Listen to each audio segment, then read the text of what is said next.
Hi, Upland aspirants. Welcome to our work. What are the chances to getting your visa rejections? There are 4 chances. The first one is blacklisted universities.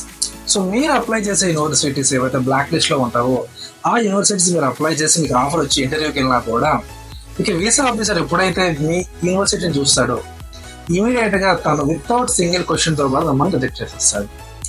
And second point వచ్చేసరికి funding. So funding వచ్చేసరికి ఏమవుతుందంటే మీకు documentation లో మీరు మీ father or mother మీకు funding చేసినట్టు చూపిస్తారు. But మీరు వీసా ఇంటర్వ్యూకి వెళ్ళేటప్పుడు మాకు లోన్ ద్వారా మాకు ఫండింగ్ వచ్చిందని చెప్పినప్పుడు మీకు అనేది రిజెక్షన్ అవ్వడానికి ఛాన్సెస్ అనేది ఎక్కువ ఉంటుంది. And irrelevant programme. So irrelevant programme అంటే మీ బ్యాచిలర్స్ లో మీరు మెకానికల్ అంటారు, బట్ మీరు అప్లై చేసే ప్రోగ్రామ్ వచ్చేసరికి మీరు కంప్యూటర్ సైన్స్ రిలేటెడ్ ప్రోగ్రామ్ అయినప్పుడు so me fast and present వచ్చేసరికి కోఆర్డినేట్ అవ్వట్లేదు, సో మ్యాచ్ అవ్వట్లేదు.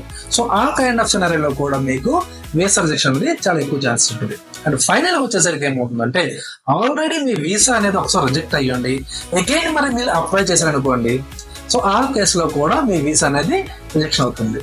సో ఇలాంటి మోర్ ఇన్ఫర్మేషన్ కోసం మీరు R1 మేనేజ్మెంట్ అప్రోచ్ అవ్వండి. Thank you.